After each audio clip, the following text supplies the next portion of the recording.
Ya, ahí sí. Estoy grabando. Ya, vamos directo a los problemas del auxiliar. Leamos primero, eso sí, el enunciado. Son dos preguntas. La primera es de una partícula girando en un cono, o sea, moviéndose en un cono. Y esta otra, bueno, una partícula como en una especie con una barra sin masa, pero ahí vamos a leerla. Primero dediquémonos a la P1. Dice, una partícula de masa m se mueve sobre la superficie exterior de un cono de semiángulo θ0 conocido, en ausencia de gravedad, como muestra la figura 1. Sobre la partícula actúa una fuerza externa, F, que está expresada en coordenadas cilíndricas. Y bueno, aquí es importante notar de que solo actúa esta fuerza externa. Inicialmente la partícula se ubica a una distancia r0 del vértice del cono, girando con una velocidad angular phi punto en t igual 0 igual a omega 0 en torno al eje vertical o z. Bueno, entonces lo primero, bueno, ya lo había dicho, de que notar de que solo actúa esa fuerza externa. Ya. Entonces la primera pregunta nos dice, encuentra la velocidad angular phi punto en función de la distancia r entre la partícula y el vértice del cono. Ya, esa pregunta podría ser, no, o sea, no tiene materia nueva, es utilizar los conocimientos de lo que estudiaron para el control 1. Pero hagámoslo de todas formas, y igual voy a tirarme unos trucazos por ahí. Bueno, ya, entonces, ¿no es cierto? Sí. Ya, entonces voy a dibujar la pregunta, así a la rápida.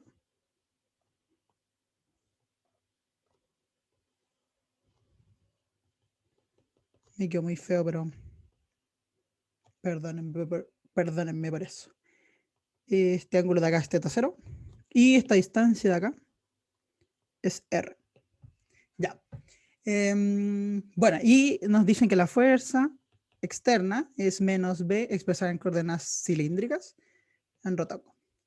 Ya. Y además tenemos las condiciones iniciales, r en 0 igual a r0, phi punto en 0 igual a omega 0, y además tenemos que el ángulo θ es θ0 y es una constante. Así que, bueno, como es un cono, sabemos de que, bueno, podemos hacer esto en muchos sistemas de coordenadas. Los dos más favorables es esférica y cilíndrica. Aquí nos vamos a concentrar vamos a utilizar esféricas, a pesar de que tenemos una fuerza expresada en coordenadas cilíndricas. Pero vamos a ver de que no va a ser un problema. Ya, hay una pregunta, ¿esa fuerza es única porque tú lo dijiste más o hay una razón? Sí, no, esta fuerza es la única por enunciado, solo porque no hay gravedad, básicamente. Así que no hay otra fuerza externa que esté actuando sobre esta partícula. Ya, entonces partamos. Nos pedían encontrar phi punto. Ya, hay muchas formas de cómo sacar phi punto, muchas, pero aquí quisiera recordar un trucazo de, no sé si fueron al Laux-Palooza, pero bueno, sí, lo voy a repetir igual, que era bueno, no es un trucazo cuando uno no tiene fuerza en phi y qué expresión de la aceleración usar. Ya, entonces partamos ordenadamente. Dije de que iba a usar un sistema esférico, a pesar de que estas fuerzas estén en coordenadas cilíndricas, pero al inicio en la pregunta A no nos piden hacer nada con esta fuerza, solo queremos obtener phi punto. Bueno, entonces utilizamos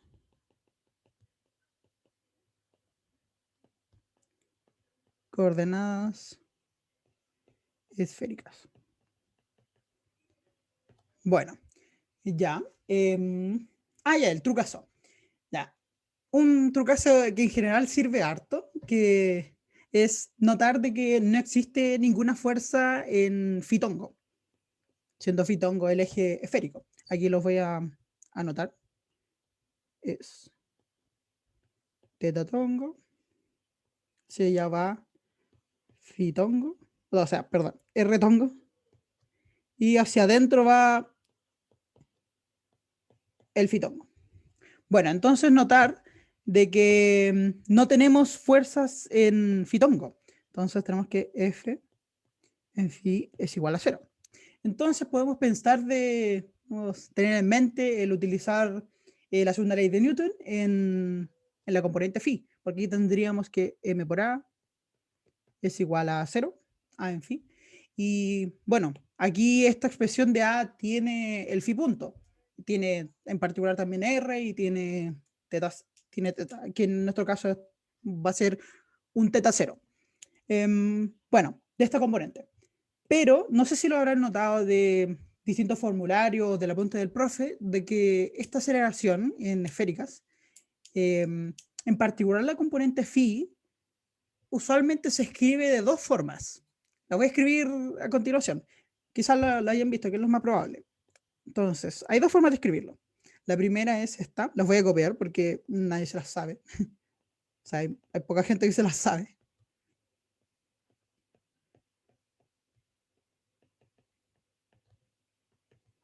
2R phi punto. Una expresión horrible. Y bueno, esa es la primera forma de escribirlo. Y la segunda es R seno de teta. Escribirlo en función como de una derivada.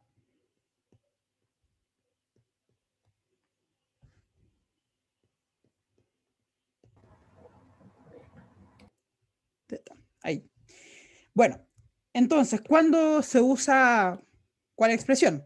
Bueno, el trucazo es que en general, cuando uno no tiene fuerzas en phi, uno utiliza más esta expresión de acá. ¿Por qué? Eso lo vamos a ver claramente a continuación. Bueno, es que vamos a la segunda ley de Newton. Tenemos m por 1 partido en r seno de teta. Lo voy a copiar mejor.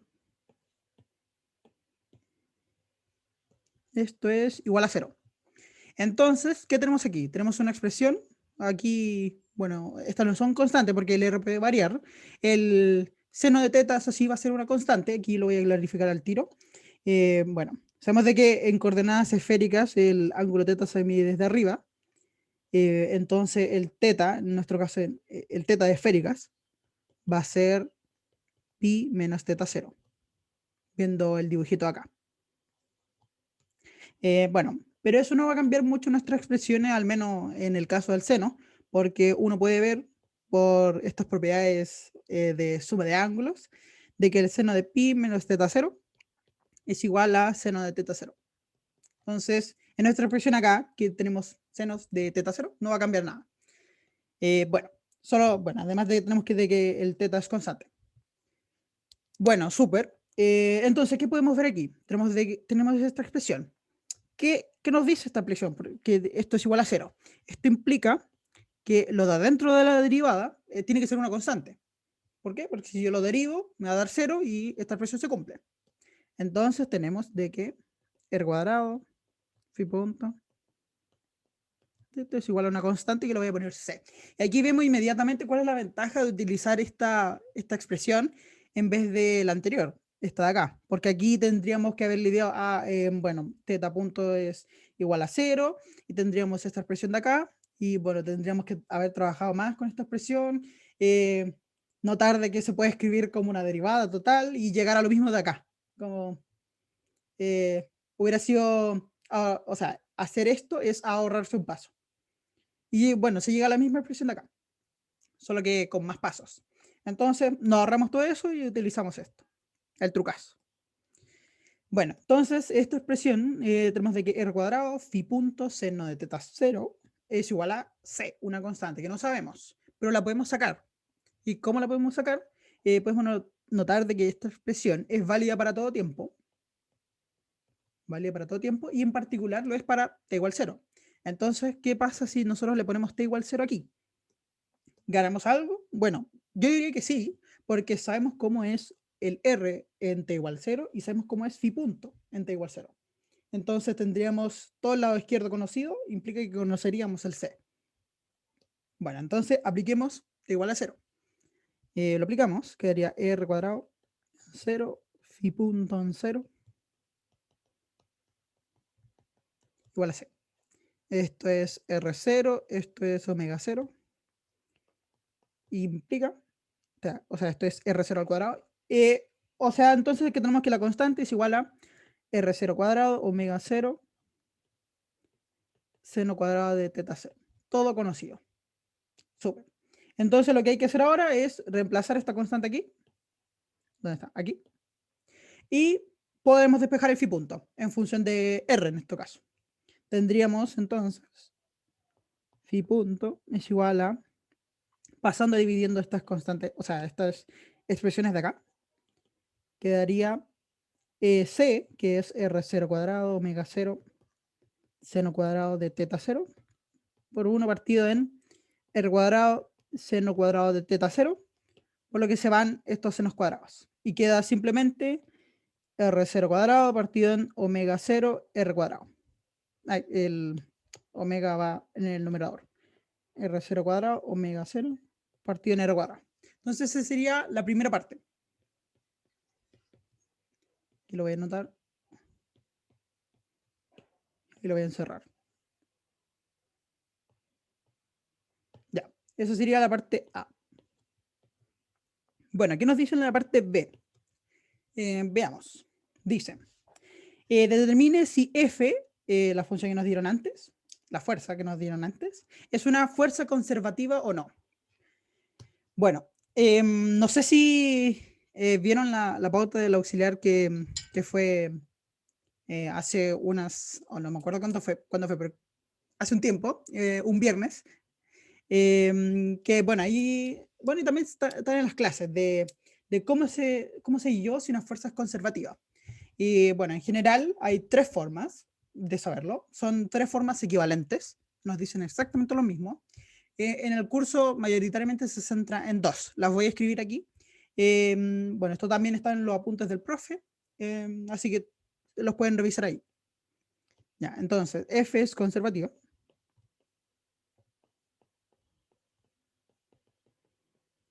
Sí, solo sí. Aquí voy a escribir dos afirmaciones que son equivalentes. Muy importante, equivalentes. No es que tenga que cumplir las dos, es que si cumple una es equivalente que cumpla la otra. Si el rotor de F es igual a 0, o si F se puede escribir, o sea, en verdad esto es, existe un potencial tal que F sea igual a menos el gradiente de ese potencial. Estas son las dos formas, esto es equivalente a esto. Y hay otra forma, pero que se ve en el curso de cálculo, en el otro cálculo que van a tener, en el CA. Bueno, ya. Tenemos estas dos condiciones. Bueno, podríamos pensar de que podemos hacer el rotor así al tiro, porque la expresión es esta. Porque parece inofensivo a la vista por el momento, pero ¿cuál es el problema? Es de que el rotor, su expresión cambia en distintos sistemas de coordenadas. El rotor en esféricas no es lo mismo que el rotor en cilíndricas y no es lo mismo que el rotor en cartesiana. Y bueno, por el momento solo saben calcular rotores en cartesianas. Así que bueno, este no es un paso muy conveniente, o al menos a calcular el rotor en cilíndricas. Lo que se podría hacer entonces es pasar F a coordenadas cartesianas y ver qué hacemos, si sacamos rotor o vemos esta otra condición. Entonces, hagamos eso primero, pasemos el F a coordenadas cartesianas. Bueno, entonces, sabemos cómo hacerlo, porque, bueno, en coordenadas cilíndricas tenemos que ρ cuadrado es igual a x cuadrado más y cuadrado, dado que x es igual a ρ por coseno de phi, e y es igual a ρ por seno de phi. Como que de esto se ve claro lo de arriba. Bueno, entonces ya tenemos cuánto vale el denominador en coordenadas cartesianas. Ahora tendríamos que ver cuánto vale el rotongo. Bueno, sabemos cómo es su expresión. Es coseno de phi en x tongo más seno de phi en y tongo. El único problema... Gabriel, Sí, dime. una consulta. ¿Afecta en algo a la fuerza externa si es que nosotros fijábamos como el origen de nuestro sistema de coordenadas en otra parte distinta a donde lo fijamos, en la punta del cono? ¿Ese rho cambia de alguna manera o no? Si lo fijáramos, por ejemplo, aquí, no, la Claro. fuerza seguiría siendo igual, porque es una fuerza radial. Sigue Ah, siendo lo ok. mismo. Ya, Sí. gracias. Bueno, ya. Entonces tenemos esta expresión para el rotongo, que era la expresión usual de cilíndricas. Entonces, ¿cuál es el único problema aquí? De que, bueno, aquí tenemos un coseno de phi y un seno de phi que claramente no están en cartesiana, pero sí los podemos pasar. Bueno, ¿cómo lo podemos pasar? Si nos fijamos en las coordenadas polares, no sé dónde está el centro, ya digamos que el centro está ahí.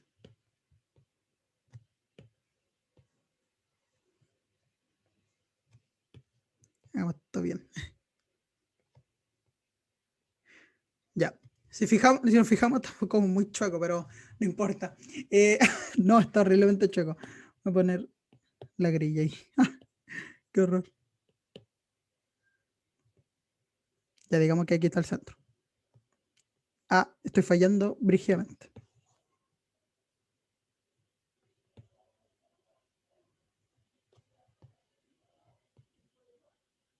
Ya.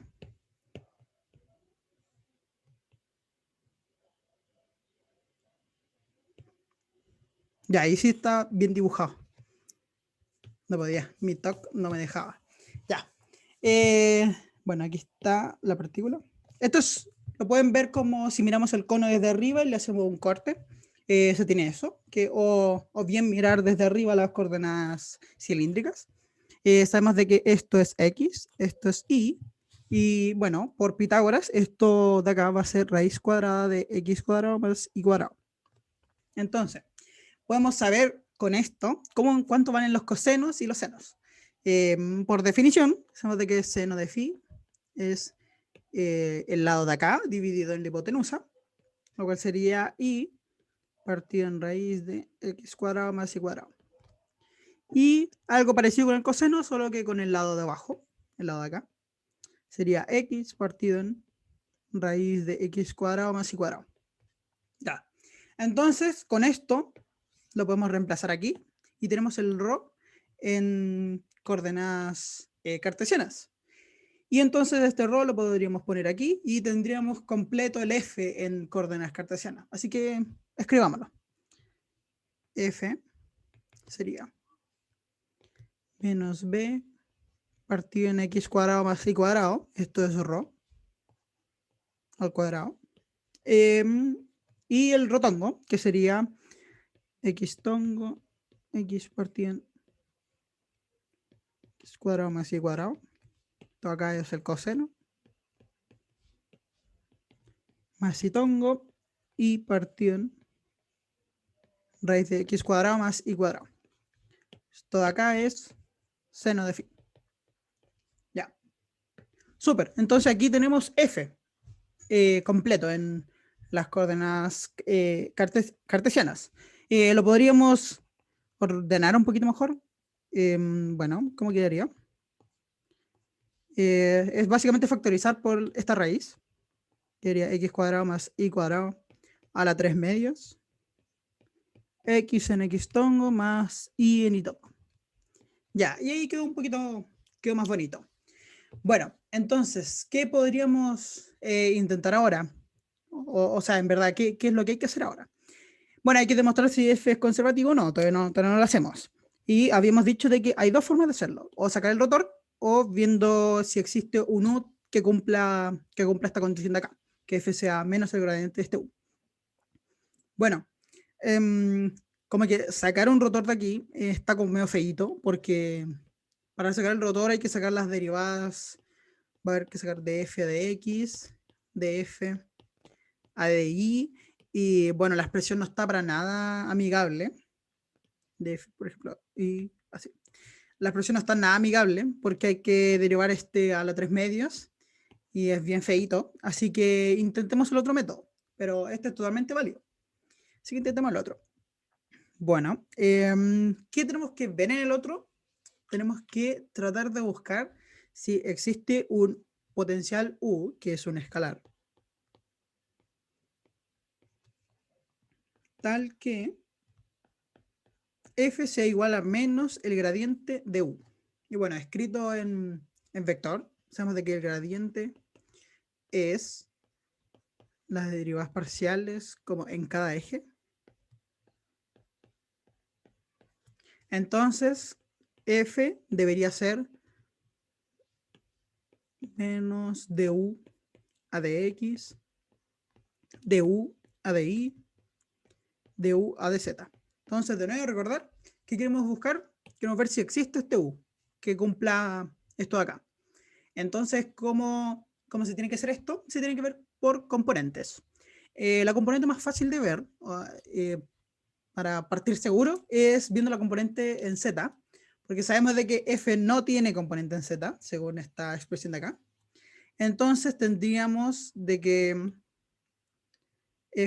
tenemos 0 es igual a du a dz. ¿Esto qué nos dice? Bueno, nos dice que u tiene que ser una constante que depende de x o de y. ¿Por qué? Porque si yo tomo la deriva parcial de una constante que depende de x o de y, que aquí, bueno, esto es una notación nomás, pero estoy diciendo que no depende de z, me va a dar 0. Entonces, vemos al inicio de que u solo va a depender de x o de y, pero no puede depender de z. Entonces, eso es algo bonito. U no depende de z. Ya, partimos bien. Ahora hay que ver, bueno, las otras componentes. Veamos en particular la de x. Hay una pregunta. ¿Por qué la derivada con respecto a z daba 0? Ah, ya. Bueno, en principio tú no sabes cuánto vale el lado derecho, queda como el lado derecho. Pero el lado izquierdo debería ser f, porque estamos analizando esta expresión de acá, pero por componentes. Y si recuerdas aquí, como obtuvimos el f, no hay componente en z. Sería más 0 en z toma. Entonces, la componente en z de esta parte de acá es 0. Y la componente en z de esta parte de acá es la derivada de u. Super. Ya, entonces, u no depende de z. Eso es lo primero que obtuvimos. Ahora veamos la componente en x. ¿Qué tenemos? Tenemos que... Voy a copiar esta expresión.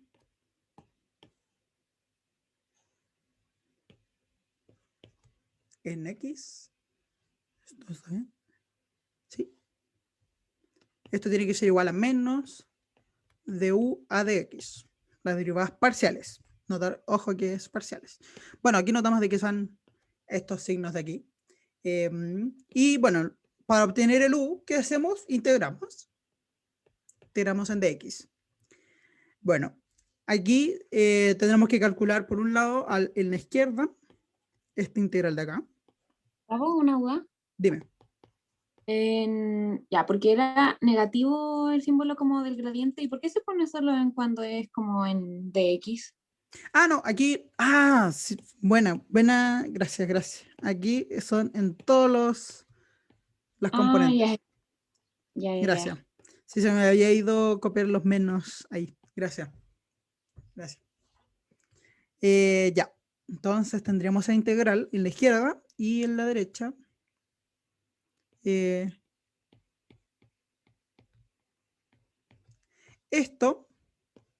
Esta parte de acá es simplemente u más una constante. Pero esta constante, ojo, porque esto es una derivada en parcial en x, puede depender de y. Porque ¿qué pasa? Bueno, eso, bueno, veamos, eso mejor lo voy a explicar al final. Hagamos primero la integral de la izquierda. Hagámoslo por orden. Bueno, ¿cómo es esta integral? Aquí, bueno, lo que vamos a hacer es pensar al revés, que es, vamos a ver cuánto es esta siguiente derivada. Porque, bueno, y todo esto viene de si uno recuerda cuánto es la derivada de 1 partido en raíz, x cuadrado más y cuadrado. ¿Cuánto es esta derivada con respecto a x? Parcialmente con respecto a x. Esto es tomar y constante. Esto es simplemente la misma integral que tenemos arriba, porque esto va a ser 1 partido en x cuadrado más y cuadrado. a la 3 medios y sale un menos 1 medio multiplicado por la derivada de lo de adentro, que es la derivada parcial de lo de adentro, que sería 2x. Entonces se cancela el 2 y quedaría menos la integral que tenemos arriba. Quedaría menos x más y cuadrado a la 3 medios. Por lo tanto, esta integral va a ser menos b de 1 partido en la raíz de x cuadrado más y cuadrado. Eso sería la integral. Disculpa, la integral Dime. es elevado a 3 medios o 1 medio. Porque sacaste menos 1 medio. Acá, No, en la derivada abajo, en la derivada abajo. Porque si salió un menos 1 medio, no entiendo, ¿debería ser 3 medios o elevado es que ya, lo voy a hacer por paso, espérame. Si uno deriva esta expresión, menos 1 medio, que es exactamente esta derivada de acá, es exactamente esta expresión de acá, solo que escribí la raíz como menos 1 medio.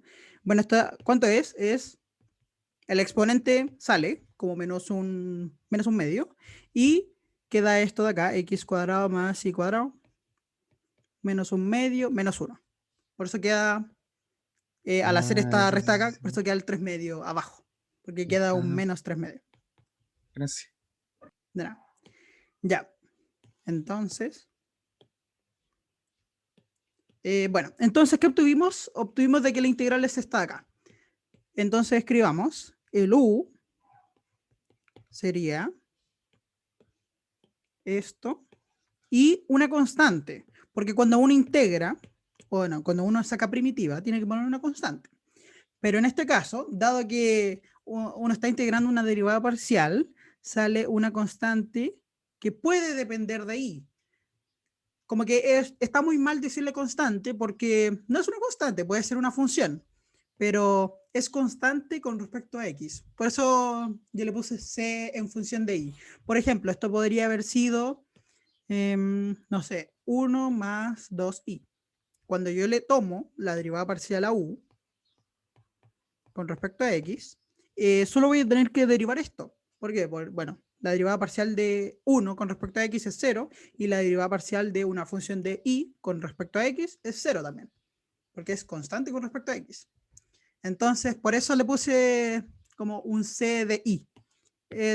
Puede ser una función que dependa de exclusivamente y, pero no puede depender de x.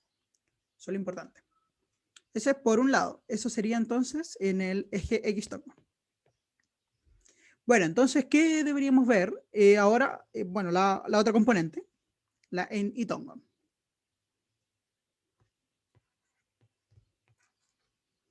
Ya, veamos.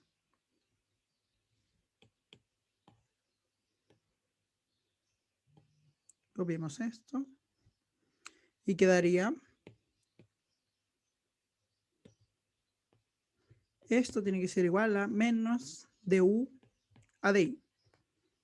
Entonces aquí análogamente vemos que se van los signos y tenemos que integrar esta expresión con respecto a i. Por lo tanto, hacemos la misma integral aquí. Es completamente análoga a esta acá, solo que la variable de integración es un i y aquí arriba en vez de una x hay un i. Entonces la integral es la misma. Sería menos b partido en la raíz más i cuadrado. Esto es u es igual a. Y bueno, como estamos integrando con respecto a i, sale una constante, pero ahora depende, esta puede depender de x. También, de nuevo, esto está mal dicho, ¿no? No una constante, puede ser una función de x. Porque, veamos otro ejemplo, digamos que esto es 3 más x a la pi, por ejemplo. Entonces, cuando nosotros le tomamos la derivada parcial con respecto a y, el 3 no se deriva porque es una constante, y el x es una constante con respecto a y, entonces esto también va a ser 0. Por eso entonces se le escribe esta constante que puede depender de x. Bueno, ¿quedó claro eso de las constantes? Aquí, ¿alguien le quedó dudas al respecto? ¿Alguien no me la compra? Yo tengo una duda con respecto a las constantes que, Dime. como entiendo, en casos separados, porque como que no afecta, pero como el U es el mismo potencial, como que no va a haber problemas, como, porque esa Ya. constante como que tiene que estar en las dos finalmente, ¿no? Sí, sí, finalmente, y ese es el paso que vamos a hacer ahora. Súper. Ese es el paso. Vemos de que, bueno, por un lado, el U va a ser esto, y el U también nos dio esto, y como dices tú, el U tiene que ser el mismo. Entonces, ¿cuál es la única opción que nos deja esto? Dado que esta constante solo depende de I o de números, numeritos, constante, no sé, 1 más I, una función de I. Y esto acá, lo mismo, pero con X, va a ser un numerito más una función de X. Entonces, este U, este potencial U, tiene que ser el mismo, y aquí nos dio en principio potenciales distintos. Entonces, ¿qué implica esto? De que esta constante de acá, C de X, que le dije, y este C de Y, tienen que ser solo en función de numeritos. Implica una constante. En función de numeritos. ¿Por qué? Porque si esto dependiese de X, no va a ser la misma constante acá. Porque esta constante solo puede depender de Y. Puede, pero no de X. Y aquí lo mismo, pero con el Y. Entonces, ¿qué uno concluye? De que en realidad esto era una constante y no dependía ni de X ni de Y. Entonces el nombre que le habíamos dado de C estaba correcto. Eso. Bueno, entonces escribamos el potencial que resultante que nos dio. Sería U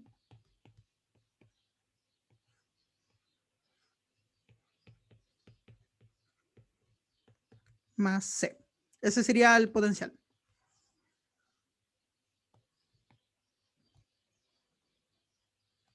Ya. ¿Alguien quedó con alguna duda de esto? ¿De esta constante? Porque al final terminó siendo una constante al final del día. ¿Alguien no me la compra? Una consulta. Dime. Es que nosotros, ¿por qué antes cuando integrábamos sabíamos que era una constante de X y una constante de Y? Ya. Esto fue, el argumento que di fue como un poquito fue solo con las manitos, porque siento que dar un argumento más formal no viene al caso, pero fíjate en esta integral de acá.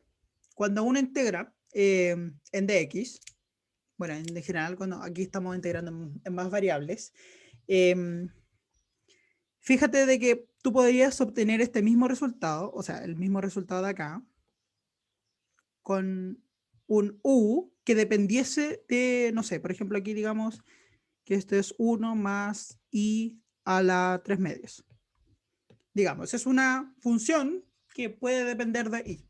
Eso es lo que había dicho acá. Pon esto de acá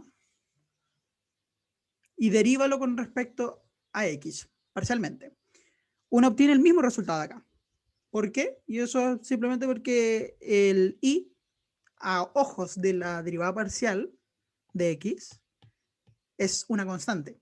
Entonces ese término va a ir igual a 0.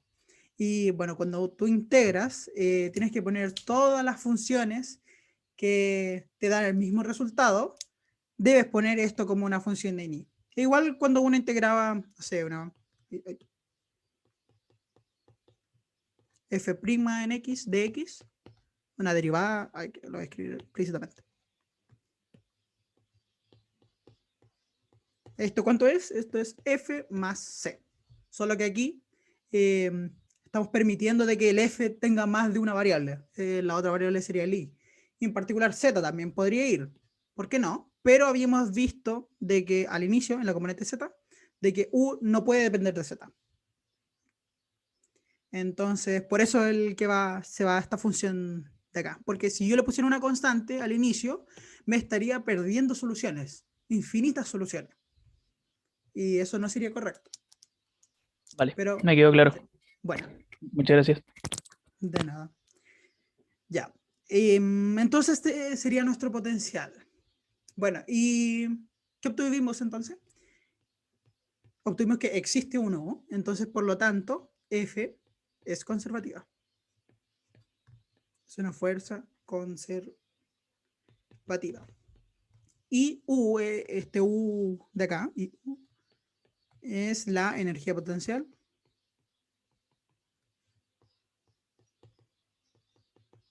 asociada a este F.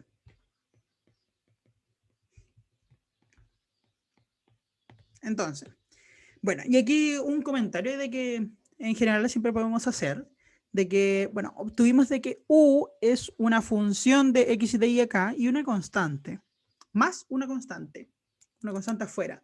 Entonces, si vemos, no sé, por ejemplo, las energías, la energía, ¿cuánto sería?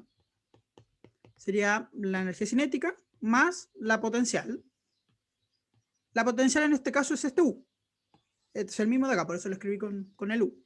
Y bueno, ¿cuánto sería? Sería el B partido en raíz de X cuadrado más Y cuadrado, lo que obtuvimos arriba, más una constante. Y en general, en física, uno no está interesado en constantes en la energía. ¿Por qué? Porque en general uno está interesado en diferencias de energía, no en cuánto vale el potencial, porque es lo mismo cuando ustedes, por ejemplo, en intro de la física veían el potencial gravitacional, uno se ha dado cuenta de que da lo mismo desde dónde lo mido. ¿Por qué? Porque eso me va a generar solamente más una constante, y las constantes nos dan lo mismo, porque estamos interesados de nuevo en diferencias de energía, que se irían estas constantes si sacamos cuánto vale la diferencia de la energía, por eso dan lo mismo. Entonces esta constante, que no la conocíamos, la vamos a eliminar de nuestras mentes. No va. Ese es un comentario. Bueno, y ¿qué nos pedían por último? Nos decían, encuentre una expresión para la energía mecánica total del sistema en función de R y R punto, y aquí me faltó Z, pero porque esto va a estar en función de Z en principio. Sería R, R punto y Z. Bueno, veamos esto. Entonces, ¿qué nos piden? Nos piden encontrar la energía mecánica. ¿Cómo se define la energía mecánica? Es la energía potencial, que es un medio, o sea, la energía cinética, que es un medio mv al cuadrado, más la energía potencial que ya la conocemos.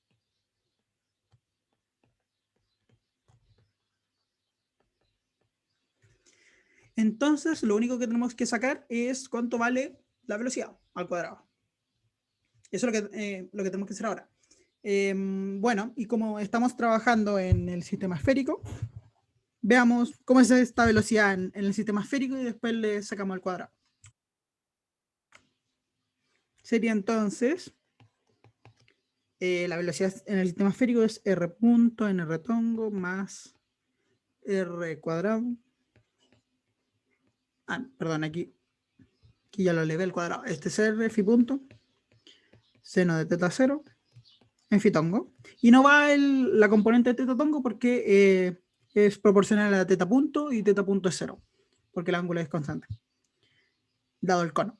Bueno, entonces conocemos phi punto, y bueno, nos dicen que expresemos la velocidad en función de R punto, R, así que esto lo dejamos así tal cual.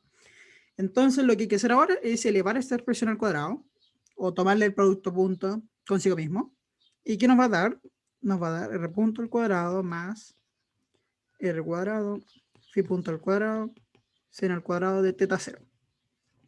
Y bueno, nosotros conocemos cuánto es phi punto de la parte A, que era esto de acá. Entonces lo copiamos y le pegamos aquí. Sería entonces R punto cuadrado más R cuadrado, el phi punto al cuadrado, teta 0. Entonces, vemos de que esto va a ser R0 a la cuarta, omega 0 al cuadrado, R a la cuarta. Se va a simplificar este R cuadrado con 2 de acá, y va a quedar un 2, R al cuadrado. Por lo tanto, podemos reemplazar finalmente esta expresión de la velocidad al cuadrado en la energía mecánica. Entonces, ¿cuánto quedaría? Sería igual a 1 medio mr punto al cuadrado más 1 medio de la masa por este término de acá, que sería, voy a escribir un poquito distinto, omega 0 al cuadrado, R0 a la cuarta, partido en R cuadrado, seno cuadrado en teta 0, más el U. el potencial que ya conocíamos de antes. Y bueno, el potencial en U sabemos de que es menos b partido en raíz de x cuadrado más y cuadrado, que bueno, lo podríamos expresar como ρ. Pero no nos pide esto en función de ρ porque ρ es la variable en cilíndricas, pero bueno, uno puede aquí sacar de que ρ se puede relacionar con las coordenadas esféricas y cartesianas de esta forma, usando ρ es igual a r cuadrado más z cuadrado. Eso sería el ρ en coordenadas esféricas y cilíndricas, o sea, esféricas y cartesianas. Entonces aquí al final uno tiene esta expresión que sería la energía mecánica en función de r punto, r cuadrado y z. Eso sería entonces la respuesta. Y bueno, después, cuando vean potenciales, o sea, fuerzas centrales, van a ver de que a veces, bueno, la mayoría de las veces, a estos dos términos, al este acá y el U, se les va a llamar de una forma, como que se pueden juntar estos dos y queda, se les pone un nombre, se le llama el potencial efectivo. Eso. Esa sería la pregunta 1.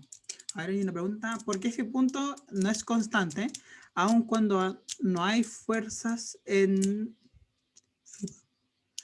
así como...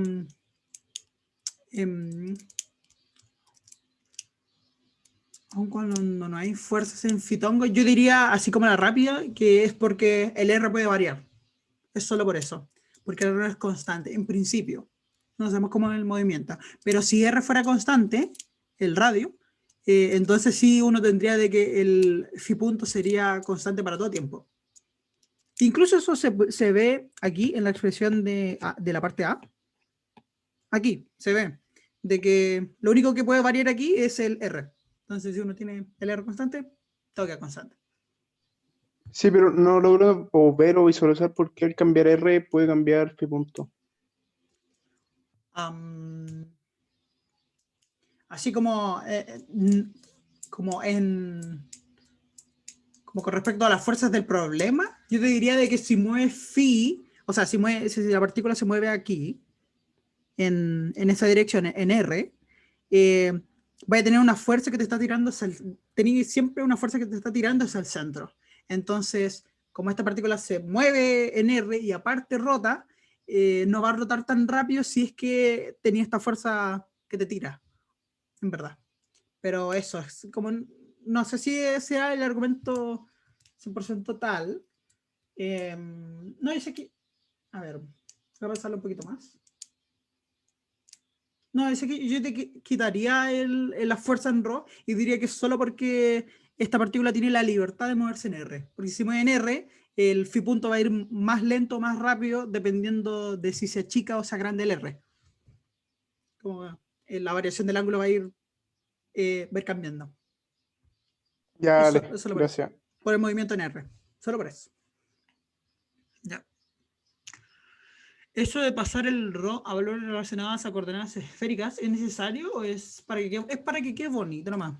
Pero uno podría dejarlo aquí porque en la pregunta decían escriba esto en términos de R punto, R y me faltó poner Z. Pero no sé si te lo preguntaran, escriba la energía mecánica en función de R punto, R y ρ, sería dejarlo así nomás. Y ahí está el problema. Eso. Tengo Ya. una duda. Dime. Cuando elevaste la velocidad, que no caché cómo lo elevaste. Ya. Aquí uno lo que hace para obtener la velocidad al cuadrado es le saca producto punto consigo mismo. Entonces uno tiene R punto, R tongo más R phi punto, seno de teta 0 en phi tongo. Producto punto con lo mismo. Que lo voy a copiar y pegar.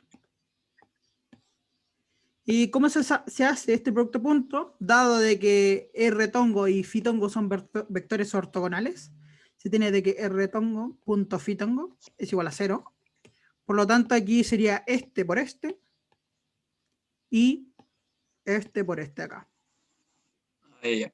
Y te queda esto al cuadrado más esto al cuadrado. Sí, es que había considerado los términos extra, pero no había visto que el R-tongo por esto. el phi-tongo da 0. Sí, sí, esto siempre pasa para los vectores esféricos y para los cilíndricos también, porque uno los construye como vectores ortogonales. Si uno quisiera construir otro sistema, otra base donde estos vectores sean no ortogonales, ahí sería más complejo, uno siempre tiene que considerar esos términos cruzados. Por eso la mayoría de las veces, en casi todos los sistemas de coordenadas, al menos que yo conozco, siempre uno considera bases ortogonales, ortonormales incluso, porque que lata que las cosas no sean normalizadas. Pero eso. Ya, eso sería el primer problema. Entonces ahora hagamos un descanso. Si es que no hay más preguntas, hacemos un descanso y volvemos para el otro problema. A ver, son las 5:06, digamos a las 5, volvemos a las 5:15.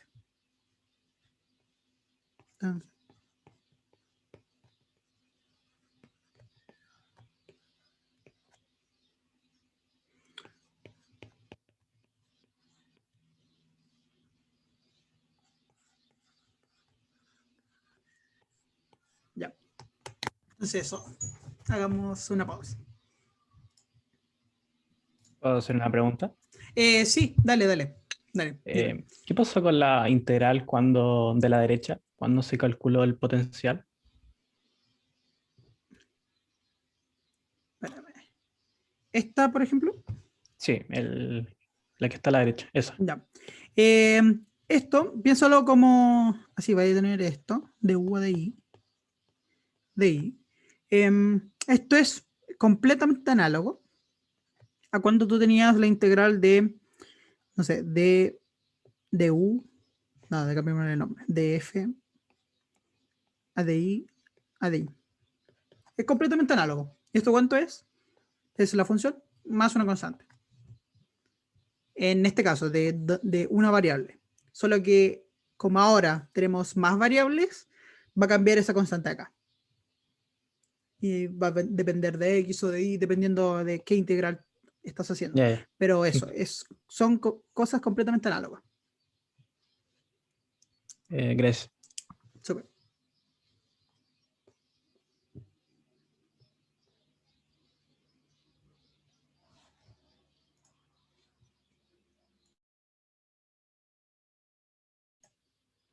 Ya, ahora sí. Leamos el problema. Bueno, dice, una partícula de masa m se encuentra unida a un extremo de una barra de largo L y masa despreciable. La barra puede rotar en torno al punto fijo O, que es el centro, sobre un plano inclinado como se muestra en la figura 2. El coeficiente de rosa cinético entre la partícula y el plano es mu. Determina una desigualdad para la rapidez inicial necesaria para que la partícula realice una vuelta en torno al punto O. Plantea el problema de optimización para obtener la velocidad mínima tal que la partícula dé una vuelta. Bueno, el problema original era un poquito más difícil porque pedían la velocidad mínima, pero siento que se escapa un poquito de el objetivo del curso, siento yo. Así que démosle. Determinemos esta desigualdad para que la rapidez inicial, para que dé una vuelta. Bueno, entonces dibujemos primero nuestro sistema.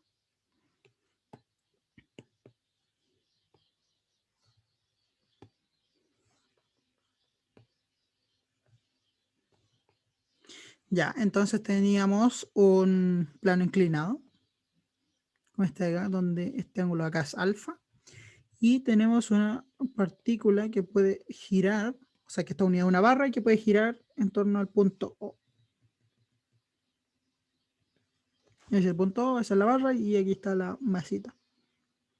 Masa M, y además tenemos que hay un coeficiente de roce mu. Bueno, y había algo más. Eso es de largo L. Esto es teta L, y además hay gravedad. Bueno, y nos piden entonces una desigualdad para la velocidad mínima para esta partícula de una vuelta en torno al eje L. Entonces, Bueno, primero veamos qué está pasando, cuál es la física del problema. Entonces, veamos qué fuerzas actúan sobre esta masita. Bueno, podemos notar de que actúa una fuerza conservativa y una fuerza no conservativa. La fuerza conservativa sería el peso, la no conservativa sería la fuerza de roce, y además tenemos la normal y la tensión, pero estas no las vamos a dejar aparte porque no ejercen trabajo, así que no nos vamos a centrar mucho en ella. Entonces voy a anotar eso porque es importante. Entonces, sobre la partícula.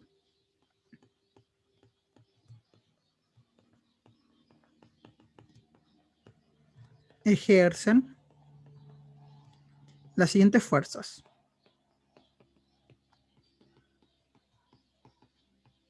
Tenemos entonces una fuerza conservativa, que es el peso, la fuerza de gravedad, mg. Tenemos además una fuerza no conservativa,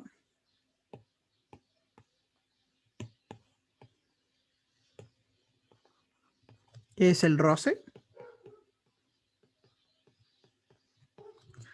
Y además tenemos la normal y la tensión.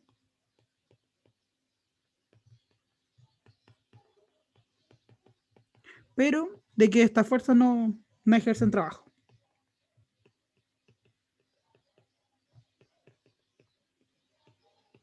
Y dado que estas fuerzas son perpendiculares al movimiento de la partícula. Por eso no trabajan.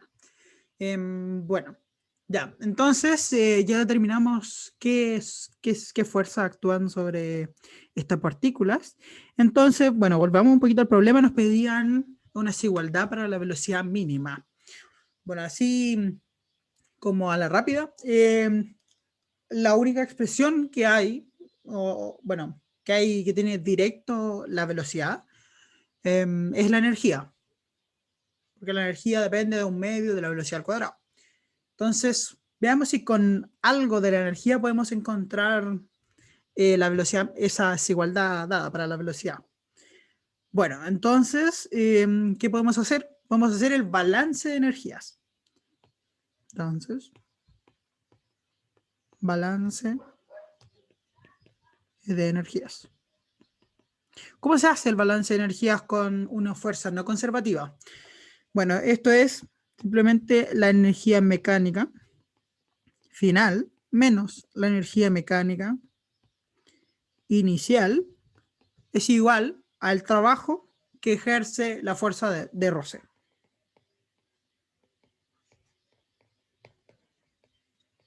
Punto DL, que es su camino. Entonces, esto de acá es variación energía mecánica y esto de acá es trabajo de la fuerza de roce. Bueno, aquí tendríamos esta expresión y además conocemos cómo es. Bueno, hay que trabajar un poquito para saber cómo son estas expresiones, pero en principio las sabemos. La energía mecánica, dado de que solo actúa la gravedad como fuerza conservativa, sería la energía cinética, que es un medio, m de la velocidad al cuadrado, más la energía potencial gravitatoria.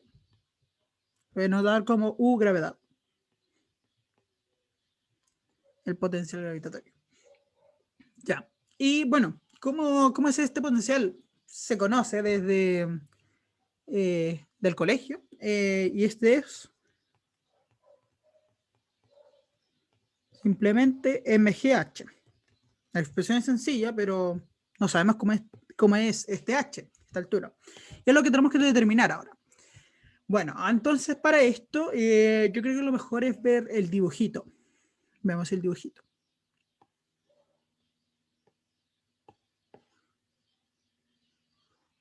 No, me faltó.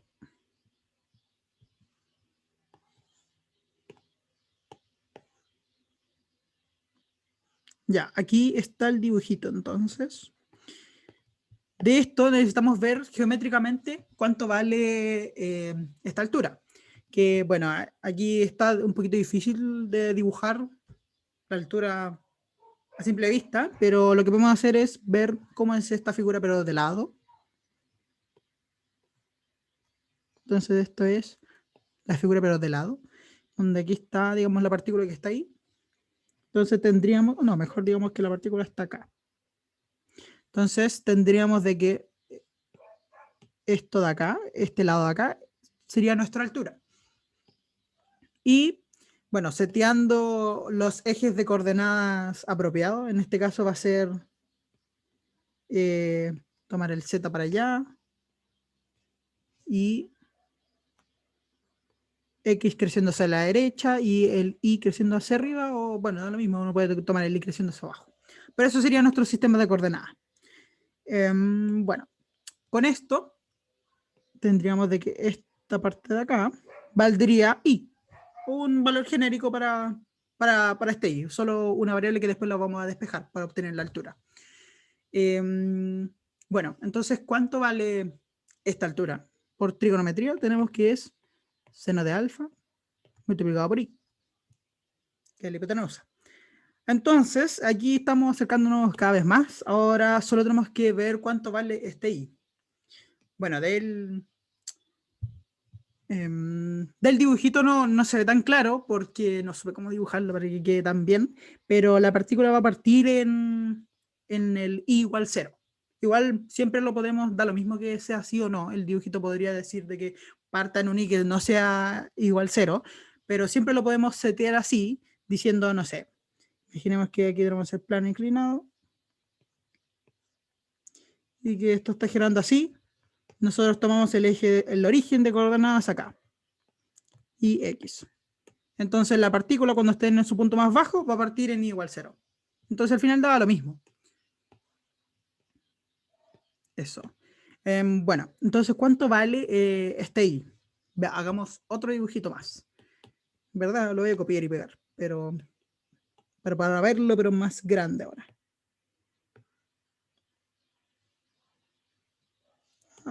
No se copió un lado. Ahí sí.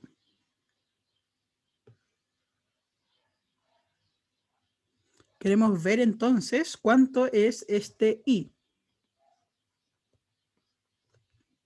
Esta cantidad de acá. Ese sería, bueno, no, en verdad este no es el I, perdón. Esto de acá chiquito es el I, dado como yo lo definí en la figurita de acá.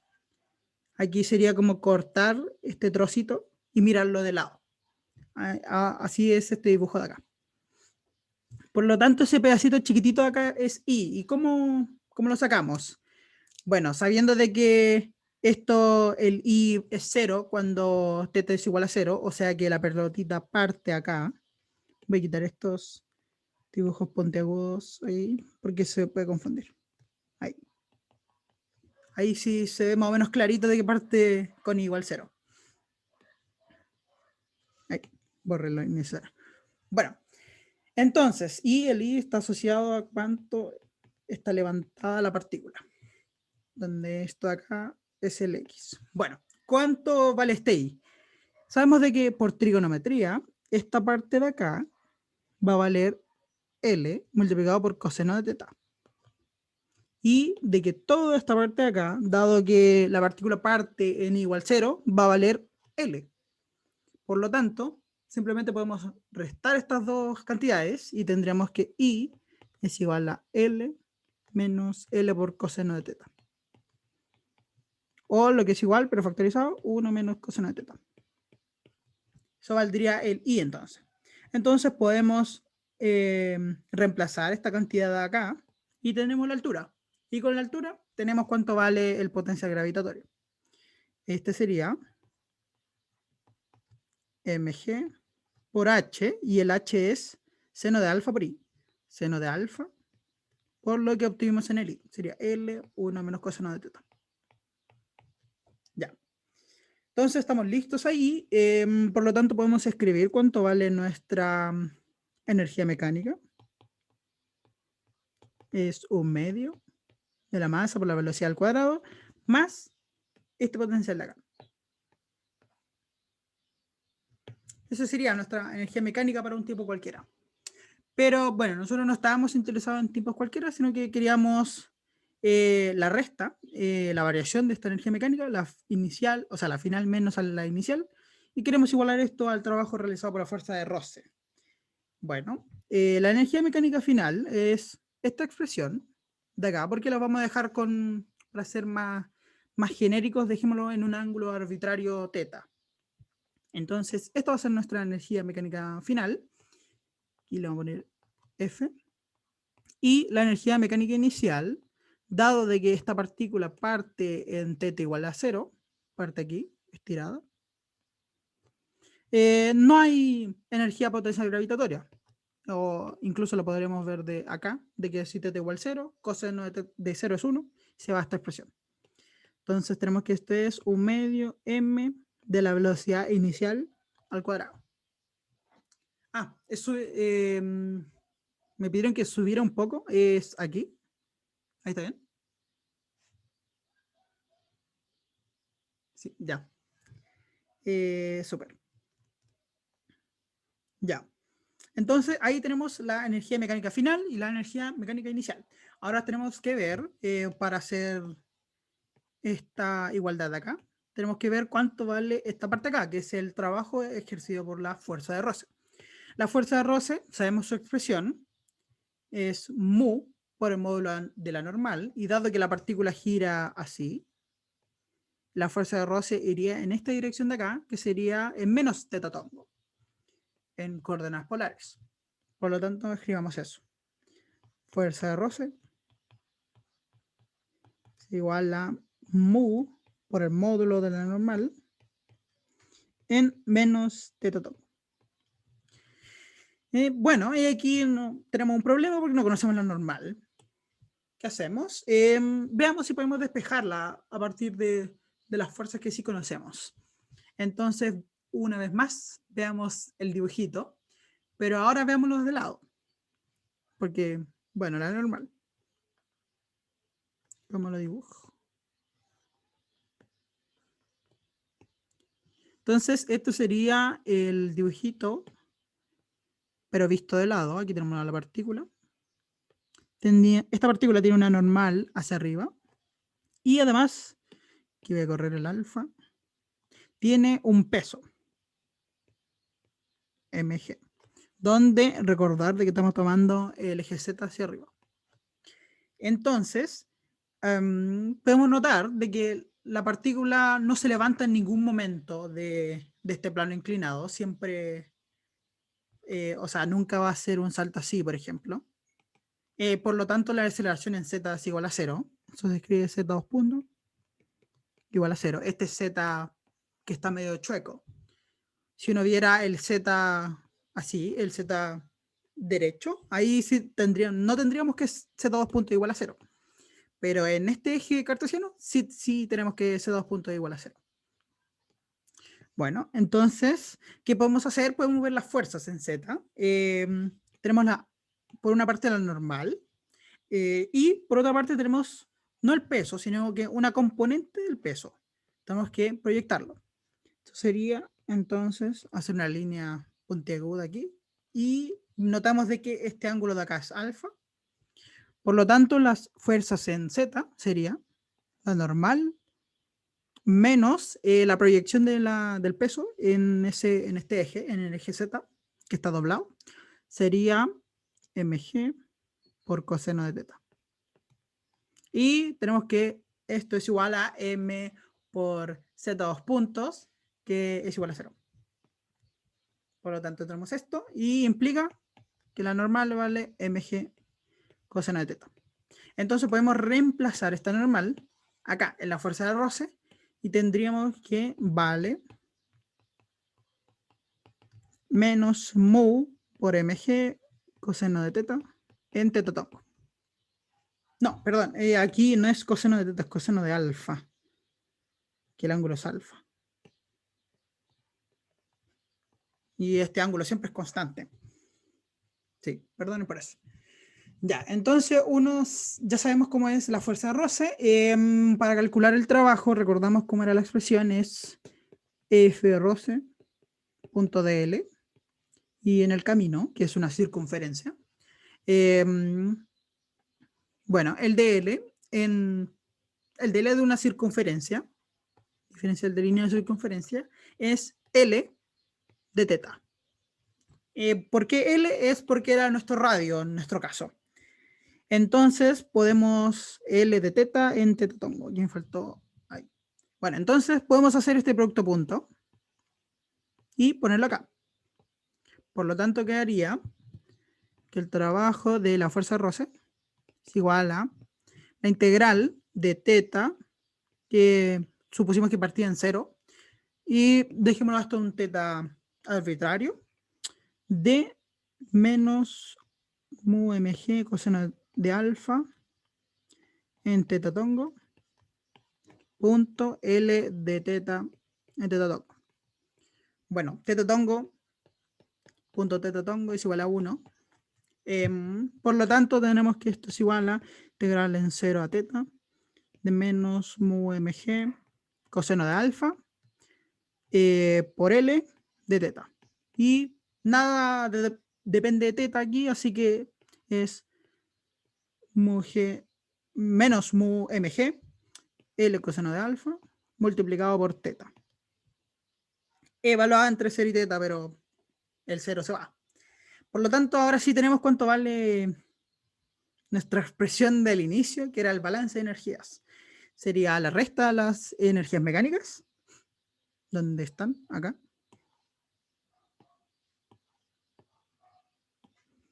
Tenemos entonces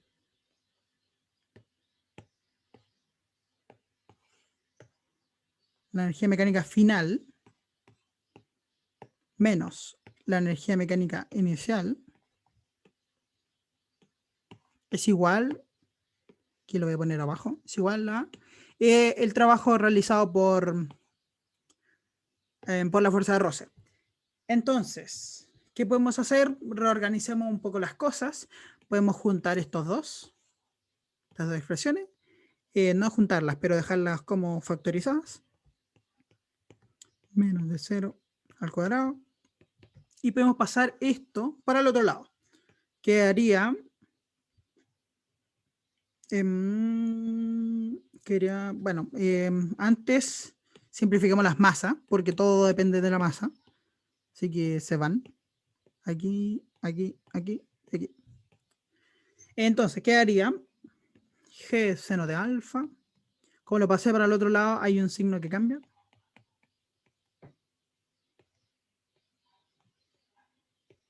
Coseno de alfa, teta. Y bueno, ¿qué podemos hacer? Podemos, solo para seguir factorizando las cosas, para que queden bonito. Cuadrado es igual a 2GL, podemos factorizar por eso. Y podemos factorizar además por un seno de alfa. Y quedaría coseno de teta menos 1 menos mu cotangente de alfa multiplicado por teta. Aquí lo único que hice fue factorizar. Bueno, tendríamos esta expresión. ¿Y qué es esto? Esta es una expresión para la resta de las velocidades. La velocidad final menos la velocidad inicial. Y nosotros queremos de que esta partícula alcance a dar una vuelta. Entonces, ¿qué decían en el enunciado? Decían, determina una desigualdad para la rapidez inicial necesaria para que la partícula dé una vuelta. Aquí está la rapidez inicial y aquí está la velocidad final. Entonces, para que dé una vuelta, tenemos que pedir que la rapidez, bueno, en este caso la rapidez al cuadrado, sea mayor o igual a 0 en 0,2pi. Eso significa que la partícula dio una vuelta. Tenemos esa condición. Gabriel, Dime. una consulta. Se supone que teta es un ángulo, ¿cierto? Sí, teta es un ángulo. Sí, teta es un ángulo cualquiera. O sea, un Claro, ángulo, no el ángulo cualquiera, sino este de acá. A lo que voy es, en la expresión, ¿qué sentido tiene como multiplicar un ángulo por números? Porque como que al final queda como un coseno de alfa por teta, o Sí. sea, perdón, cotangente de alfa por un teta, entonces como que, ¿qué sentido tiene como trabajar ángulos con números sueltos? Bueno, en principio, bueno, esto en principio no tiene dimensiones, así que como que dimensionalmente no está mal. Pero, ¿qué significa que esté este ángulo teta? Significa de que esto va a depender, esta resta de las velocidades va a depender de en qué punto de la circunferencia estoy. Entonces, por ejemplo, yo quisiera, no sé, quisiera que esto dé 2 vueltas. Entonces, algo que me va a decir de que esto va a dar 2 vueltas está codificado, entre comillas, aquí en este teta, de teta suelto. Y no, por ejemplo, en este coseno de teta. Eso sería como darle un sentido de por qué sale este teta acá. Claro, y ese teta como está en radianes, por ejemplo, si es que, no sé, pi medios, al final ese pi se toma como un número, ¿cierto? Sí, sí, como Ah, no. ok. Ya, gracias. Súper. Bueno, entonces tenemos de que había dicho de que para que dé una vuelta, la velocidad final al cuadrado, la rapidez final al cuadrado, tiene que ser mayor o igual a 0 en 0,2pi, que significa que dé una vuelta. Bueno, ¿qué implica esto? Implica que esta resta de acá, o sea, si ponemos esta condición, pero en esta resta, nos dice de que la velocidad inicial al cuadrado tiene que ser mayor o igual que todo lo de la derecha. Esto de acá.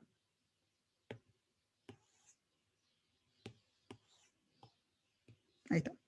Y esta es la desigualdad que nos pedían. Esto aquí, sí. Esto es la desigualdad de la rapidez inicial para que la partícula dé una vuelta en torno al O. Bueno, esa es la desigualdad. Y eso. Para que dé la vuelta dependiendo de un ángulo que nosotros queremos. Entonces, esto tiene que ser. Esto es la velocidad mínima que tiene que tener. Bueno, no mínima, sino que una desigualdad. Como que el B0 puede tomar cualquiera de estos valores. Y bueno, este es así, pues esta era la otra pregunta que decían, plantee el problema de optimización para obtener la velocidad mínima tal que la partícula de una vuelta. Y bueno, bueno, de lo que saben ahora de optimización, que creo que se ve en el curso de diferencial, es, a ver, no entendí por qué la velocidad sea mayor o igual que 0. Implica esa desigualdad. Ah, ya. Bueno, aquí es simplemente pasar esto para la derecha y tenéis que b cuadrado es igual a todo esto, pero también tienes de que b cuadrado es mayor o igual a 0. Entonces puede pasar uno para la derecha, uno para la izquierda, y uno tiene esta desigualdad de acá. Eso básicamente. Ya. Bueno, entonces, ¿cómo se hace esto de encontrar la velocidad mínima? Bueno, en principio no nos piden hacerlo, sino que solo nos dicen falta un menos. Ah, creo que sí, tenía toda la razón aquí, debe ser con los signos cambiados. Porque lo paso para el otro lado. Sí, súper. Bueno, entonces, ¿cómo uno plantea este problema de optimización? Bueno, tenemos de que la velocidad inicial tiene que ser mayor o igual a todo esto, pero no sabemos cuánto es el mínimo de esto. La velocidad inicial mínima va a ser cuando esta función, que depende de teta, tenga su valor mínimo. Entonces, queremos encontrar, nuestro problema de optimización es encontrar el mínimo de esta función. 2GL.